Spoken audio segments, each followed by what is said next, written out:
The words I heard that day still echo in my mind like a nightmare I can't escape. My future son-in-law stood just feet away, laughing with his groomsmen, saying the most vile things about my daughter. She's so disgusting, I can barely stand to look at her. But hey, at least I'm getting my hands on that old woman's millions. They all laughed like it was the funniest joke in the world. My blood ran cold. My beautiful daughter, who trusted this man completely, had no idea she was marrying a monster. In that moment, I knew I had to do something. I had to protect her no matter the cost. But would she even believe me? Would anyone? Tell me honestly, if you were standing in my shoes, what would you have done? Would you have stayed silent to avoid ruining the wedding? Or would you have fought back, even if it meant breaking your daughter's heart? I chose to fight, and what happened next changed everything. The bells of Sacred Heart Cathedral rang through the warm afternoon air of our small Texas town, their sound mixing with the excited chatter of wedding guests. Today was supposed to be the happiest day of my daughter Sophie's life, the culmination of 2 years of planning, dreaming, and hoping. I was standing near the vestibule, accepting congratulations from distant cousins and old family friends, forcing smiles that felt heavier with each passing moment. After excusing myself, I walked toward the corridor behind the sanctuary, desperate for a moment alone to gather my thoughts before the ceremony began. The hallway was cool and quiet, a stark contrast to the buzzing energy in the main chapel. My heels clicked softly against the polished marble floor as I took deep breaths, trying to calm the inexplicable anxiety that had been building in my chest all morning. But as I passed the groom's preparation room, a burst of crude laughter stopped me dead in my tracks. The door was partially open, just a crack, but it was enough. I heard Tyler's voice, my soon-to-be son-in-law, clear and unmistakable, dripping with arrogance. Honestly, the thought of touching that will tonight makes my skin crawl. More laughter erupted from inside the room, harsh and mocking. I felt my entire body go rigid, my hands instinctively clutching my pearl necklace, the one my late mother had given me. Well, he was talking about Sophie. My Sophie, with her infectious laugh and generous heart. My beautiful daughter who had struggled with her weight her entire life, who had finally found someone who claimed to love her exactly as she was. Another voice chimed in, smooth and calculating. At least you're getting the ranch, man. 40,000 acres and oil rights? You hit the jackpot. Tyler's response was like a knife to my heart. Exactly. I can put up with anything for that kind of money. You think I'd waste my time on her otherwise? The Peterson Ranch is worth suffering through a few years of pretending to care. A chorus of male laughter followed, accompanied by the clink of whiskey glasses. My vision blurred with rage. The Peterson Ranch, the land my grandfather had homesteaded in 1923, the legacy my father had expanded through decades of backbreaking work, the inheritance I had planned to pass to Sophie, was nothing more than a prize to be won through deception. Someone else spoke up, his tone cruel and mocking. Better down a whole bottle before the wedding night. Tyler, you're gonna need it to get through that. More laughter, more clinking glasses, as if my daughter's dignity was nothing more than entertainment for these vultures. I wanted to burst through that door, to scream at them, to tear Tyler apart with my bare hands. But my feet felt cemented to the floor. Something deeper than rage was forming inside me. Something cold and calculating. If I confronted him now, he would simply deny everything. Sophie wouldn't believe me. She was so deeply in love, so grateful that someone finally wanted her. No, I needed to be smarter than that. I needed a plan. I turned and walked away on shaking legs, nearly colliding with Mrs. Henderson from the church auxiliary. Catherine, are you all right? You look pale as a ghost. The older woman's eyes were filled with concern and barely concealed curiosity. I'm fine, just a bit warm. I managed a weak smile and hurried toward the bridal suite. Each step felt like walking through quicksand, my mind racing with the horrific words I'd just heard. When I pushed open the door to Sophie's room, the scene before me was picture perfect. My daughter sat before an ornate mirror in her grandmother's wedding gown, which weed had altered to fit her. The ivory silk draped beautifully over her curves, and her dark hair was swept up in an elegant style adorned with small white roses. The makeup artist was applying the finishing touches while Jessica, Sophie's best friend since childhood, fanned her face with the program. "Sophie, you look absolutely stunning," Jessica cooed, and I could hear genuine affection in her voice. Sophie smiled, but I could see the nervousness in her eyes, that familiar self-doubt that had plagued her since middle school when the bullying about her weight had begun. Looking at her now, I saw myself 35 years ago on my own wedding day, full of hope and trust. But I also saw something my younger self hadn't, the vulnerability that predators like Tyler could spot and exploit. I sank into a nearby chair, trying to control the trembling in my hands. My mind was screaming to tell Sophie everything, to save her from making the biggest mistake of her life. But how? How could I shatter her happiness moments before her wedding? How could I make her believe that the man she loved, who had spent 2 years convincing her she was beautiful and worthy, was actually a calculating fraud? I watched Sophie laugh at something Jessica said, watched her eyes light up with joy, and my heart fractured into 1,000 pieces. She had no idea that Tyler had called her disgusting, that he was marrying her purely for money, that every kind word and gentle touch had been a calculated lie. I needed to talk to her alone, to at least try. "Could everyone give us a moment, please?" My voice came out steadier than I felt. "I need to speak with Sophie privately." The makeup artist and photographer exchanged glances, but nodded and filed out. Jessica hesitated by the door, her hand on the knob. "Should I stay, Sophie?" "No, it's okay." My daughter smiled. "Mom probably wants one of those emotional mother-daughter moments. Give us a few minutes." After the door closed, I moved closer to Sophie, taking her hands in mine. They were trembling slightly, whether from nerves or excitement I couldn't tell. "Sweetheart, I need you to listen to me very carefully." My voice was barely above a whisper. "I just overheard something about Tyler that you need to know." Sophie's smile faded, replaced by confusion. "What do you mean?" I took a deep breath, feeling like I was about to detonate a bomb. "I heard him talking to his groomsmen. He said terrible things about you, Sophie.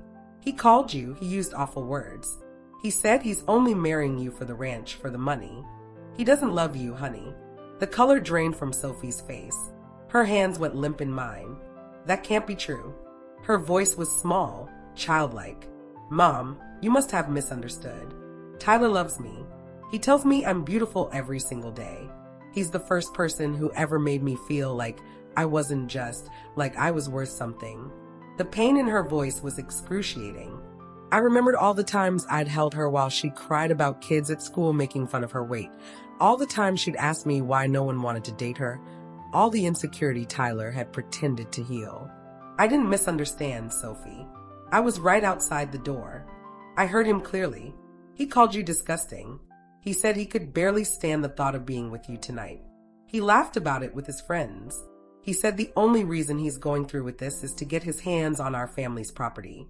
Sophie pulled her hands away from mine, tears welling up in her eyes. No, you're wrong. You've never liked Tyler. You've always been cold to him. This is just you trying to keep me close to you forever, trying to keep me on the ranch where you can control me. Her words hit me like physical blows. How can you say that? My voice cracked. Everything I've ever done has been for you. I've worked myself to the bone to build something to pass on to you. How can you think I would lie about something like this? Because you don't want me to be happy. Sophie stood abruptly, her wedding dress rustling. You want me to stay single and alone, so I'll never leave you. But I love Tyler and he loves me, and nothing you say is going to change that. Before I could respond, Jessica burst back into the room as if she'd been listening at the door. She immediately went to Sophie's side, wrapping an arm around her shoulders. What's going on? Mrs. Peterson, why is Sophie crying? I looked at Jessica, and something in her expression made me pause. There was something off about the way she was positioning herself between Sophie and me, something almost protective of Tyler rather than Sophie. Jessica, I just told Sophie what I overheard Tyler saying. He's marrying her for the ranch. He doesn't actually care about her. Jessica's eyes widened, but the surprise seemed forced, theatrical. Mrs. Peterson, that's a serious accusation. I've been around Tyler and Sophie constantly for the past year. I've seen how he treats her, how he looks at her. He adores her. Are you sure you didn't misunderstand what you heard? There was something in her tone, a subtle emphasis that made alarm bells ring in my head. Why was she so quick to defend him? Why wasn't she comforting Sophie or demanding to hear more details? Sophie, your mother is probably just stressed and emotional about the wedding. Jessica's voice was smooth, almost hypnotic. Parents sometimes have trouble letting go. But this is your day, your dream. Don't let anyone take that away from you. The church bells began to chime, signaling it was time to begin. A knock came at the door, urgent and insistent. Sophie, everyone's waiting. The processional is supposed to start. Sophie wiped her eyes, smudging her carefully applied makeup. Jessica quickly grabbed tissues and began repairing the damage, all while whispering in Sophie's ear. Your mother will come around. She just needs time to accept that you're a married woman now. Go out there and marry the man you love. I stood frozen, watching my daughter being led away from me, watching her choose to believe in a fairy tale rather than face an ugly truth. Sophie looked at me one last time before leaving the room, and the disappointment in her eyes cut deeper than any knife could. I stood alone in the empty bridal suite, my mind reeling. Through the door, I could hear the processional music beginning. I should have been walking Sophie down the aisle. Her father had passed away when she was 12, but instead I was trapped in this nightmare, knowing what I knew and unable to stop what was about to happen. I forced myself to leave the room and make my way to my seat in the front pew. The ceremony proceeded like a surreal dream. Sophie walked down the aisle on the arm of her uncle, my brother Daniel, who smiled proudly, completely unaware of the tragedy unfolding. Tyler stood at the altar in his expensive tuxedo, his face the picture of devoted love. He even had tears in his eyes as Sophie approached. What a performance. I sat rigid in my seat, hands clenched in my lap, as the minister droned on about love and commitment and sacred vows. Every word felt like mockery. When Tyler said, "I do," I wanted to stand up and scream the truth to everyone in that cathedral. But I didn't. I sat there in silence, watching my daughter make the biggest mistake of her life, and began planning. If Sophie wouldn't believe me now, I would have to prove it to her. I would have to gather evidence, build an irrefutable case. Tyler thought he was clever, thought he'd fooled everyone. But he'd made one critical mistake. He'd underestimated me. The reception was held at Riverside Manor, an elegant estate with sprawling gardens overlooking the Colorado River. White lights were strung through the oak trees, creating a magical atmosphere. A string quartet played softly while guests mingled, drinking champagne and sampling an elaborate buffet. To anyone watching, it was a perfect celebration. But to me, it was a nightmare barely contained. I stood near the edge of the property, nursing a glass of sparkling water, my eyes never leaving Tyler. He moved through the crowd with practiced ease, shaking hands, accepting congratulations, playing the role of the devoted groom flawlessly. No one watching him could have guessed that just hours earlier, he'd been mocking his bride with his friends. I wanted to approach Sophie, to pull her aside and try once more to make her understand, but every time I moved in her direction, Jessica appeared like a guard dog, steering Sophie away with excuses about photos or greeting guests. There was something very wrong about Jessica's behavior, something that went beyond simple friendship. Late in the evening, after most of the guests had left and the party was winding down, I made my way back to the ranch alone. The house felt empty without Sophie, even though she'd only been gone a few hours. I walked through the rooms, seeing traces of her everywhere, the photos on the mantle, her favorite chair in the library, and I felt a determination settle over me like armor. The next morning, I drove into town to run errands, trying to maintain some sense of normalcy. But at Henderson's General Store, where I'd shopped for 30 years, I immediately felt the change in atmosphere. Women who'd always been friendly suddenly grew quiet when I entered, their conversations dying mid-sentence. As I passed the produce section, I heard whispers that weren't quite quiet enough. Poor Sophie. Can you imagine having a mother like that? So controlling. Another voice responded. I heard she tried to stop the wedding, made up some ridiculous story about Tyler just to keep Sophie under her thumb. My hands tightened on my shopping basket. I wanted to turn around and confront them to tell them the truth, but I knew it would be pointless. Tyler and Jessica had clearly been busy spreading their version of events. Over the next few days, it got worse. Kids in the neighborhood, children I'd known since they were babies, started calling out when they saw me. Control freak. Crazy cat lady. The same cruel words Tyler had used were now being parroted by children, turned into schoolyard taunts. I realized with growing horror that this wasn't random gossip. This was a coordinated campaign to isolate me, to make me look unstable, so that if I did try to expose Tyler, no one would believe me. One afternoon, about a week after the wedding, I decided to visit Sophie at the house she and Tyler had bought, a modest place on the outskirts of town. I didn't call ahead, hoping to catch her alone. But when Sophie opened the door, Jessica was there too, sitting on the couch with a glass of wine, looking completely at home. "Mom." Sophie's surprise was evident. "What are you doing here?" "I just wanted to see how you're settling in." "Can we talk?" "Alone?" Sophie glanced back at Jessica, who made no move to leave. "Whatever you need to say, you can say it in front of Jessica. She's my best friend." I stepped into the living room and immediately noticed papers spread across the dining table, legal documents of some kind. Tyler was sitting there with a pen, and Sophie had been signing page after page. "What are those?" I moved closer, my instincts screaming danger. Tyler looked up, his smile not reaching his eyes. "Just some business paperwork, Catherine. Nothing that concerns you." I walked to the table before anyone could stop me and picked up one of the documents. My blood ran cold as I read the heading. Power of attorney, transfer of assets, mortgage agreement. "Sophie, what are you signing?" My voice was sharp. "These give Tyler complete control over your inheritance, over the ranch. They're using our family name as collateral for loans." Tyler stood, his friendly mask slipping for just a moment, revealing something cold underneath. "Sophie and I are married. What's hers is mine. We're building a business together. These are just formalities. Nothing for you to worry about." I looked at Sophie, pleading with my eyes. "Honey, you can't sign these without having a lawyer review them. This gives away your rights to everything." Sophie's face hardened. "Mom, Tyler is my husband. I trust him. Maybe if you'd ever been in a successful relationship, you'd understand what partnership means." Her words stung, but I refused to back down. "I'm calling Victor Morris. I want my attorney to look at these before you sign anything else." Tyler's phone rang at that moment, and he stepped out onto the porch to take the call. Sophie excused herself to the bathroom. I was left alone with Jessica, who looked at me with barely concealed contempt. "You should leave, Mrs. Peterson. You're not wanted here." There was something in her tone that made me study her more carefully. "Why are you always here, Jessica? Why are you so invested in Sophie signing these papers?" Jessica smiled, cold and calculating. "I'm just being a good friend.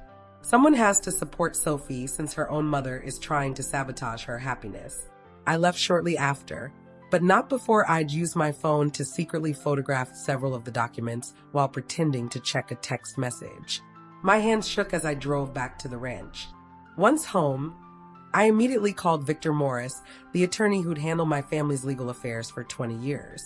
"Victor, I need you to look at something urgently. I'm sending photos now." I emailed him the pictures, then waited, pacing my kitchen until my phone rang. "Catherine," Victor's voice was grave. "Where did these documents come from?" Sophie was signing them. Tyler told her they were routine business papers. Victor was quiet for a long moment. "Catherine, these aren't routine. These are extremely sophisticated legal instruments designed to strip Sophie of all rights to her inheritance. With her signature, Tyler gains complete control to mortgage, sell, or leverage every asset. And there's more. I see references to a business partner, someone named Marcus Chun. Do you know who that is?" "No, I've never heard that name. I'll do some digging. But Catherine, you need to stop Sophie from signing anything else. Once these are notarized and filed, it will be nearly impossible to undo the damage." After we hung up, I sat at my kitchen table, staring out at the land my family had built over generations. I wasn't going to let Tyler steal it through manipulation and lies. I needed help, professional help. I needed someone who could investigate Tyler properly, who could find evidence of his true intentions. The next morning, I met with Victor in his office. He recommended a private investigator he'd worked with before, a former FBI agent named Marcus Sullivan who specialized in fraud cases. Catherine, if Tyler is running a con, Marcus will find the evidence. But I have to warn you, investigations like this take time and money. I don't care what it costs. I need to protect Sophie, even if she hates me for it right now. Marcus Sullivan was a man in his late 50s with sharp eyes that seemed to miss nothing. When we met at a coffee shop on the edge of town, he listened to my story without interruption, taking occasional notes in a small leather notebook. "I can start immediately," he said when I finished. "But I need you to understand something. If Tyler is as calculating as you describe, he's going to have covered his tracks well. And if your daughter is in love with him, she's not going to want to believe what we find. I understand, but I have to try." What I couldn't tell Marcus, what I could barely admit to myself, was that I was terrified.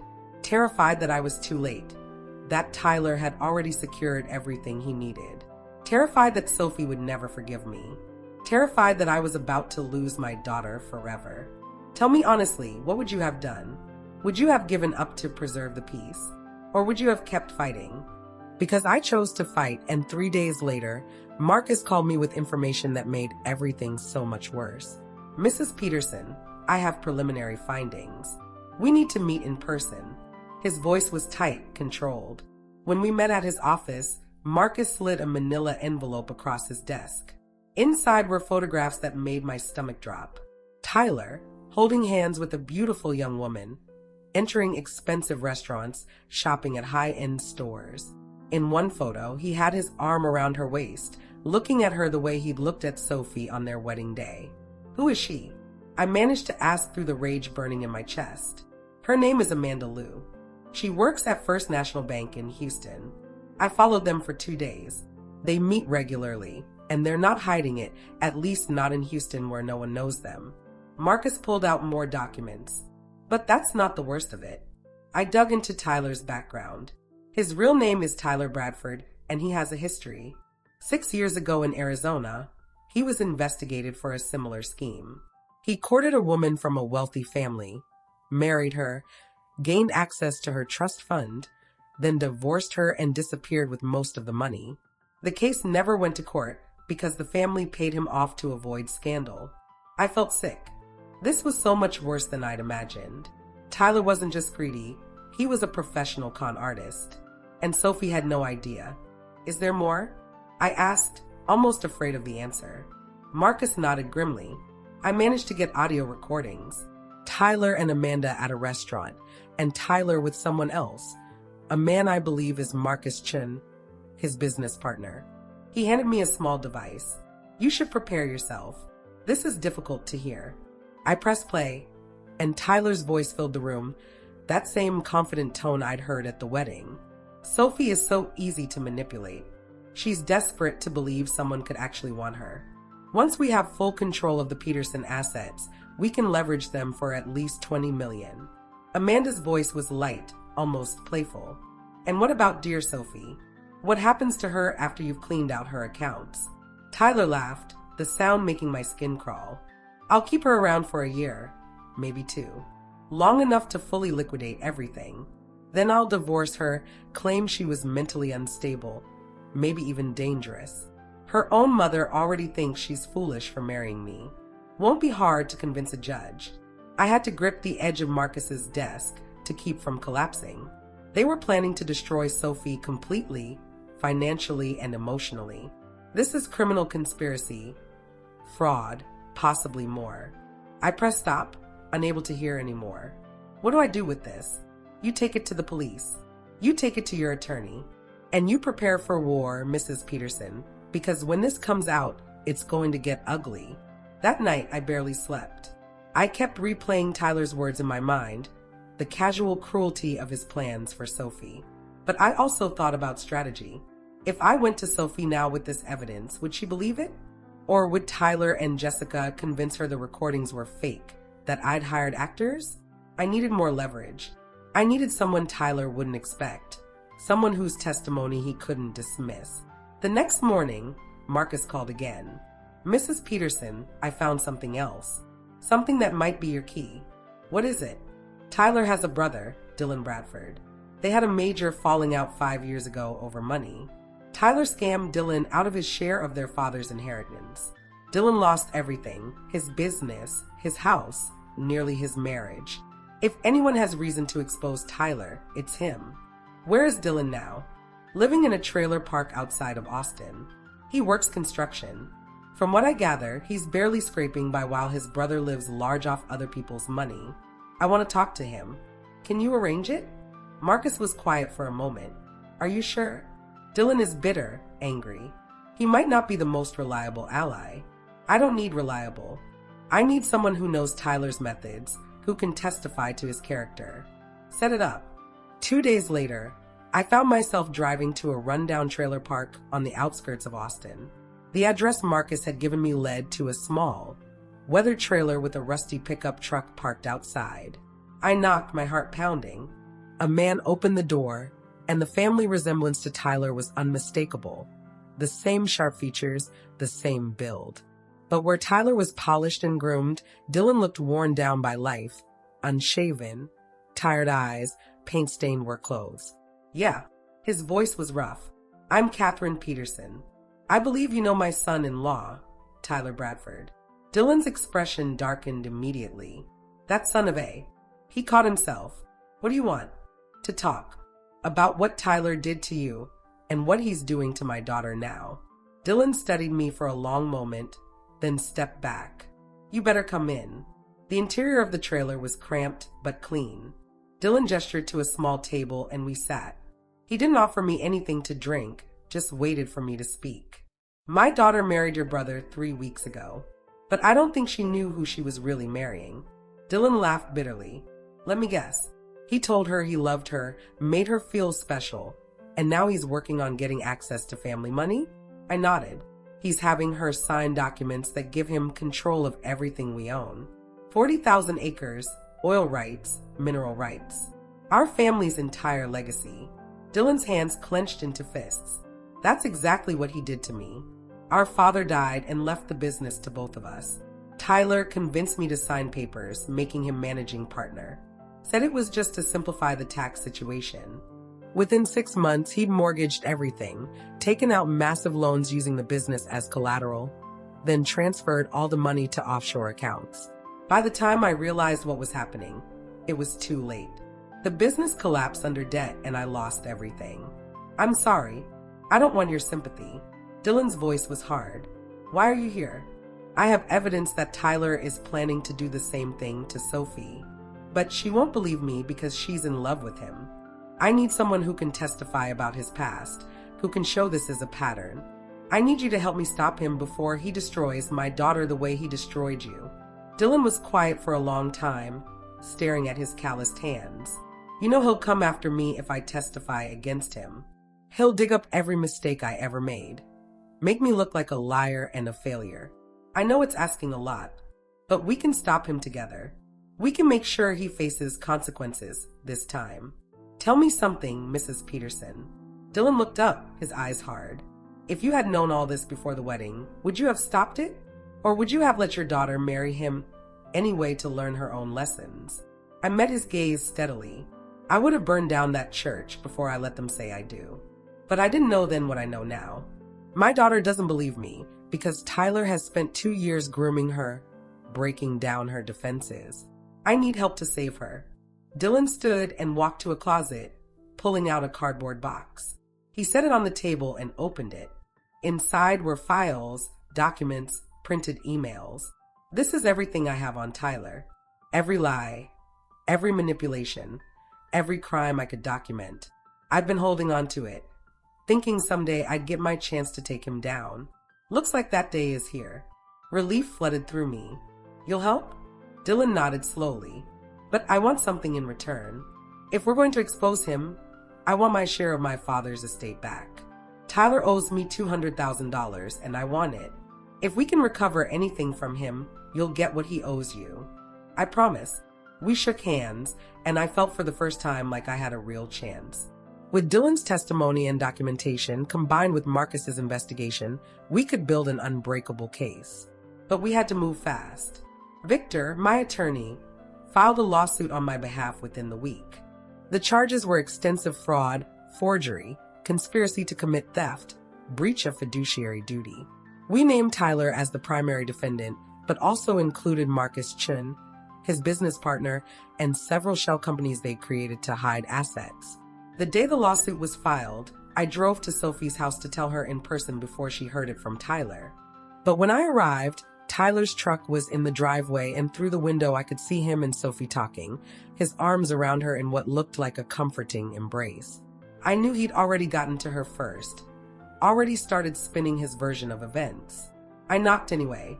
Tyler answered, his face a mask of concerned sympathy. "Catherine, Sophie told me you'd been under a lot of stress. This lawsuit, it's a cry for help, isn't it? You need professional assistance. Let me come in and talk to my daughter." "I'm afraid that's not a good idea." Tyler blocked the doorway. "Sophie is very upset. Your accusations are causing her real harm. Maybe it's best if you give her some space." Sophie appeared behind him, her eyes red from crying. "Mom, how could you? Filing a lawsuit against my husband? What's wrong with you?" "I have evidence, Sophie. Tyler is not who you think he is. He's done this before, scammed other women. He's planning to take everything and leave you with nothing." Tyler put his arm around Sophie protectively. "This is exactly what I was afraid of. Your mother is having a breakdown, Sophie. These paranoid delusions, they're getting worse." I kept my voice calm, even though rage was boiling inside me. "I have recordings, Sophie. Tyler planning with his mistress to steal our money. I have testimony from his own brother about how he's done this before. All I'm asking is that you listen to the evidence before you dismiss it." Jessica appeared from the kitchen, and suddenly everything clicked into place. The way she was always around, always defending Tyler, always keeping Sophie away from me. "What's your role in all this, Jessica?" I asked, my eyes locked on hers. Jessica smiled, and there was nothing friendly in it. "I'm just supporting my best friend through her mother's mental health crisis." The four of us stood there, battle lines clearly drawn. Sophie chose that moment to deliver the blow that nearly broke me. "I'm filing for a restraining order, Mom. You need to stay away from me and my husband until you get help." The words hit like a physical punch. A restraining order. My own daughter. I looked at Sophie, at the woman I'd raised, protected, loved with every fiber of my being. And I saw a stranger, someone so completely under Tyler's control that she couldn't see the truth even when it was right in front of her. "Then I'll see you in court."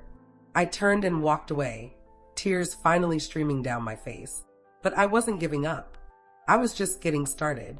The trial was set for 6 weeks later at the Travis County Courthouse. In that time, Marcus continued his investigation, uncovering more and more evidence of Tyler's schemes. Victor assembled our case with meticulous care. And I did something I never thought I'd do. I opened the ranch to the public, inviting our community to tours and events. I needed people to see me as stable and capable, not the crazy mother Tyler and Jessica were painting me as. The morning of the trial, I stood in my bedroom, putting on my best dress, a simple navy suit that projected authority without arrogance. My hand shook as I fastened my mother's pearl necklace. Today would determine everything: Sophie's future, the ranch's future, my relationship with my daughter. The courtroom was packed. It seemed like half the town had shown up, some to support me, more to watch the spectacle. I sat in the front row with Victor, my hands folded in my lap, trying to project calm I didn't feel. When Tyler walked in with his legal team, he had the audacity to smile at me, confident and smug. Sophie sat behind him with Jessica, refusing to even look in my direction. The judge, a stern woman in her 60s named Judge Martinez, called the court to order. Victor stood to present our case, his voice clear and authoritative as he outlined Tyler's conspiracy. He detailed the power of attorney documents, the suspicious loans, the pattern of behavior from Tyler's past. Then came the moment I'd been waiting for. Victor called Dylan Bradford to the stand. Tyler's confidence visibly wavered as his brother walked to the witness box. Dylan was cleaned up, wearing a suit I'd helped him buy, his testimony practiced, but genuine. He told the court everything: how Tyler had scammed him, how their father had died heartbroken after discovering Tyler's true nature, how Tyler had a history of targeting vulnerable women from wealthy families. Tyler's attorney objected repeatedly, but Judge Martinez allowed the testimony. Then Victor played the recording Marcus had obtained.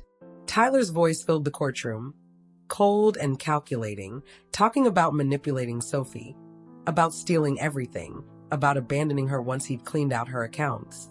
The reaction was immediate and dramatic. Gasps echoed through the courtroom. I watched Sophie's face as she heard her husband's true feelings, saw the color drain from her cheeks, saw her hands begin to shake.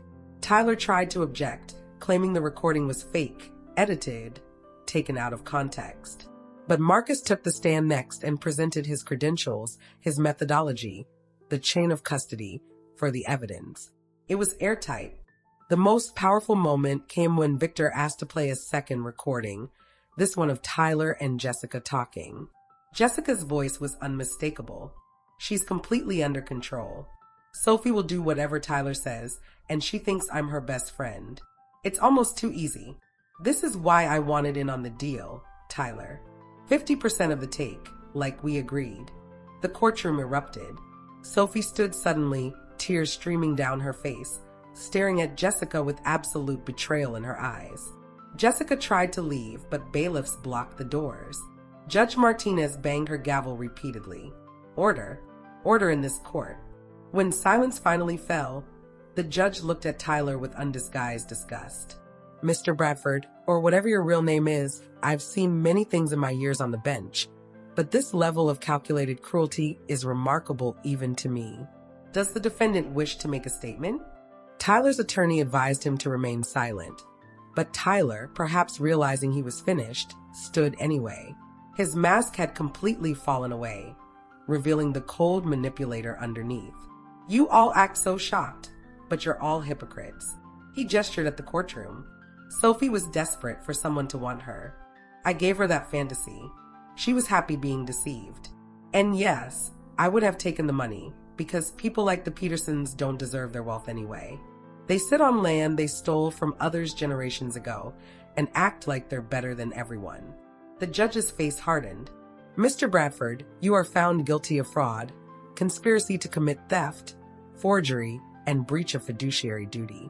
Given the calculated nature of your crimes and your complete lack of remorse, I'm sentencing you to 10 years in state prison. As for your accomplice, she turned to Jessica, whose face had gone white. Ms. Taylor, you are found guilty as an accessory to fraud. You will serve 3 years. Bailiffs moved forward to take Tyler and Jessica into custody. As handcuffs clicked around Tyler's wrists, he looked at Sophie one last time. His expression held no apology, no regret, only contempt. It would have worked if your mother hadn't been so stubborn, he said as they led him away. Sophie collapsed into her seat, sobbing. I want to go to her, but Victor put a hand on my arm. Give her a moment. She needs to process this. We watched as Amanda Lou, Tyler's mistress, was also taken into custody on related charges. She'd been in the courtroom, likely thinking she'd walk away with money if Tyler won.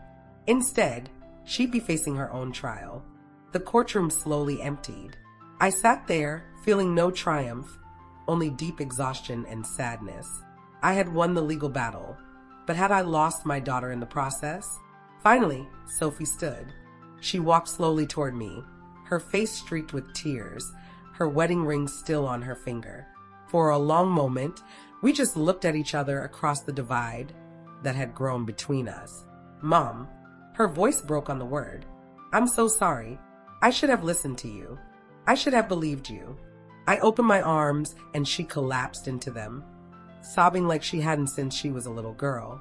I held her tight, stroking her hair, whispering that it was okay, that she was safe now, that I would always protect her. How did I not see it? Sophie pulled back, looking at me with devastated eyes. How was I so stupid? Jessica was my best friend since we were kids. And Tyler, he seemed so genuine. He made me feel beautiful for the first time in my life. You weren't stupid, honey. You were trusting. You have a good heart, and predators like Tyler know how to exploit that. He's probably been doing this his whole life. None of this is your fault. But I said such terrible things to you. I got a restraining order against my own mother. Sophie's voice was filled with self-loathing. You were just trying to protect me, and I chose them over you. I cupped her face in my hands. You're my daughter. I would walk through fire for you. A few harsh words don't change that. What matters now is that you're safe and we can start to heal. Over the next few weeks, Sophie moved back to the ranch. We spent long hours talking, processing everything that had happened. She filed for divorce immediately, and Victor made sure the proceedings were swift. Tyler tried to contest it from prison, but he had no leverage left. The hardest part for Sophie was dealing with Jessica's betrayal. She'd known Jessica since they were 7 years old. They'd been through everything together, or so Sophie had thought. Learning that Jessica had been working with Tyler from the beginning, that their entire friendship might have been calculated, devastated Sophie in ways even Tyler's betrayal hadn't. One afternoon, we were sitting on the porch watching the sunset over the ranch when Sophie asked the question I'd been waiting for. Mom, how did you know? How did you know not to give up on me, even when I pushed you away? I looked at my daughter, at the woman she was becoming through all this pain. Because you're my child, and a mother's love doesn't have conditions. It doesn't end when things get hard or when you make mistakes. I knew the real you was still in there, buried under Tyler's manipulation. I just had to wait for her to find her way back. Sophie started crying again, but these were different tears. Healing tears. I don't know how to trust anyone anymore. How do I know who's real and who's just using me? Time, therapy, and patience with yourself. I squeezed her hand. You're stronger than you think, Sophie. You survived something that would have broken a lot of people. That strength will help you rebuild. What about the ranch? Sophie asked quietly. Do you still want me to inherit it? After everything I almost gave away? Of course I do. This land is your birthright. But Sophie, I think we need to make some changes. We need better legal protections, trust that can't be broken, safeguards against anyone trying to manipulate you again. Sophie nodded. And I want to learn. Really learn how to run this place, how to understand the business side of it. I never want to be that vulnerable again. Over the following months, I watched Sophie transform. She threw herself into learning ranch management, studying our accounts, meeting with our attorneys and financial advisors. She started going to therapy to process the trauma of Tyler's manipulation. And slowly, carefully, she started to rebuild her sense of self-worth. The ranch hands, who had worked for our family for generations, welcomed Sophie with open arms. They taught her about the land, about the cattle, about the oil leases and mineral rights. She was up before dawn most mornings, working alongside them, proving herself through sweat and determination. One day, about 4 months after the trial, Sophie came to me with a proposal. Mom, I want to turn part of the ranch into a refuge for women who've been through what I went through, victims of financial abuse and manipulation. We have the space, the resources. We could give them a place to heal and learn to be independent again. I looked at my daughter, seeing the purpose burning in her eyes, and felt pride swell in my chest. I think that's a beautiful idea. Your grandmother would have loved it. We started the Sophie Peterson Foundation 6 months later. It provided temporary housing, legal assistance, financial education, and therapy for women escaping abusive relationships. Sophie threw herself into the work with passion, turning her pain into purpose. As for Tyler, he served his time in prison. I heard through Victor that Amanda Lou abandoned him immediately, that his charm and confidence had completely evaporated behind bars. Dylan got his settlement, $200,000 recovered from Tyler's hidden accounts. He used it to start over, bought a small house, started rebuilding his life. Jessica served her 3 years. I never saw her again after the trial. Sophie told me she'd heard Jessica move to another state after her release, trying to start over somewhere no one knew her story. Sophie never tried to contact her, and I was glad. Some betrayals cut too deep to ever heal. The town's attitude toward me changed after the trial. The whispers stopped. The mothers who'd talked behind my back at Henderson's general store now greeted me warmly, some even apologetically. I accepted their changed behavior with grace, but I never forgot who had stood by me and who had believed the worst.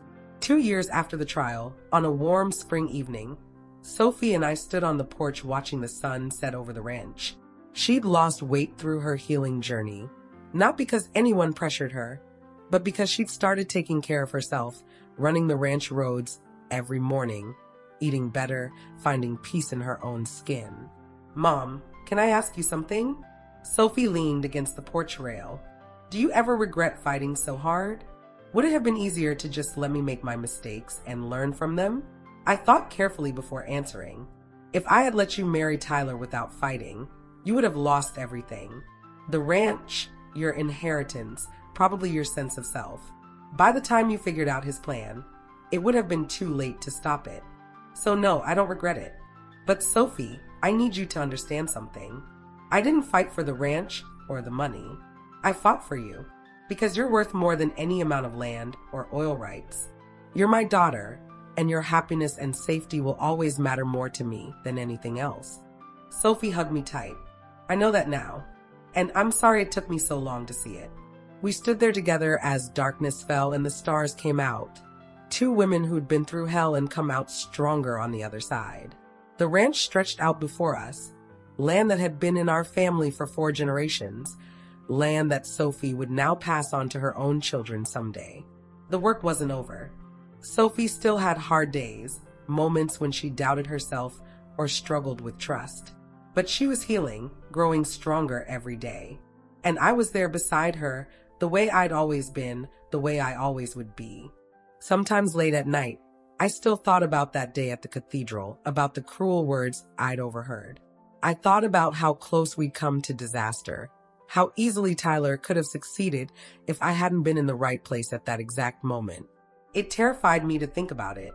But I also thought about the choice I'd made that day, to fight rather than stay silent, to trust my instincts even when everyone doubted me, to love my daughter fiercely enough to risk her hatred in order to save her. And I realized that's what being a parent means. It's not about being liked or appreciated in the moment. It's about doing what's right even when it's hard, even when it costs you, even when the person you're protecting doesn't understand why you're doing it. So let me ask you again, because I truly want to know. What would you have done in my position? If you'd heard those words, heard your child's spouse mocking them, plotting to steal from them, would you have stayed silent to keep the peace? Or would you have fought, even knowing it might destroy your relationship? I fought. I fought with everything I had. I hired investigators, filed lawsuits, stood up in court, and exposed the truth even when my own daughter hated me for it. And yes, it was hard. Yes, there were nights I cried myself to sleep wondering if I'd lost Sophie forever. But I would do it all again in a heartbeat, because that's what love is. Real love, parent love, isn't conditional. It doesn't give up when things get difficult. It doesn't prioritize its own comfort over someone else's safety. The ranch is still here, thriving under Sophie's management. The foundation we started has helped dozens of women escape situations like Sophie's, giving them the tools and support to rebuild their lives. And Sophie, my beautiful, strong daughter, has found peace and purpose in turning her pain into something that helps others. Tyler is still in prison. He'll be there for another 6 years. Sometimes I wonder if he ever feels remorse, if he ever thinks about the lives he damaged. But mostly, I don't think about him at all. He's not worth the energy. What I think about instead is how blessed I am. Blessed to have a daughter who was strong enough to admit she was wrong, who was brave enough to rebuild after everything fell apart. Blessed to have the resources to fight back when so many victims of these schemes don't. Blessed to have a second chance with Sophie, to watch her thrive and grow into the woman she was always meant to be. The other day, Sophie told me she's thinking about dating again. Not seriously, just maybe coffee with a nice man she met at a ranching conference. She was nervous, still scared of being deceived again. But she was also hopeful, ready to try. And that's all any parent can ask for. That their child survives the hard times and comes out the other side still willing to hope, still willing to trust, still willing to live fully despite the risks. So I'll leave you with this. If you're in a situation where you see someone you love being manipulated, being used, being hurt, speak up. Even if they don't want to hear it. Even if it damages your relationship in the short term. Even if everyone tells you to mind your own business. Because real love isn't silent. Real love isn't passive. Real love fights, even when the fight is hard, even when the outcome is uncertain. I fought for my daughter, and in the end, I got her back. Not the naive girl who walked down that aisle 2 years ago, but a stronger, wiser woman who knows her worth and won't settle for less than she deserves. And that, to me, was worth every difficult moment, every tear, every night I spent wondering if I was doing the right thing. The story I've shared with you today is true in its essence, though names and details have been changed to protect everyone's privacy. I'm not telling it to judge anyone, or to claim I did everything perfectly. I'm telling it because somewhere out there, another parent might be going through something similar. Another daughter or son might be trapped in a relationship built on lies. And I want them to know they're not alone. That it's possible to fight back, to expose the truth, to save someone you love, even when they don't think they need saving. It won't be easy. It might be the hardest thing you ever do. But if there's even a chance you can protect someone you love from being destroyed, isn't it worth trying? I think it is. And I hope, if you're ever faced with a choice like mine, you'll think so too. Thank you for listening to my story, for staying with me through all of this. I hope it's given you something to think about, maybe even helped you in some way. If you've gone through something similar, know that healing is possible. It takes time, support, and a lot of hard work, but it is possible. And remember, the truth always matters, even when it's painful, even when it costs you, because without truth, we have nothing. Without truth, love becomes manipulation, trust becomes vulnerability, and family becomes a weapon. Stand up for the truth. Fight for the people you love. And never, ever let anyone tell you that protecting your family makes you controlling or paranoid. It makes you strong. It makes you brave. It makes you exactly the kind of person the world needs more of. God bless you all, and may you never have to face what I faced. But if you do, may you have the courage to stand up and fight back, just like I did. The sun has set now over the Peterson Ranch, and Sophie is inside making dinner. In a few minutes, I'll go in and join her, and we'll talk about our day like we do every evening. We'll laugh about something funny that happened with the cattle, or discuss plans for the foundation, or maybe just sit in comfortable silence the way families do. And I'll be grateful. Grateful for second chances, for truth revealed, for love that survived the fire and came out stronger. That's my story. That's my truth. And I'm proud of every choice I made along the way, even the ones that hurt because they led us here, to this moment, to healing, to home. Thank you for listening.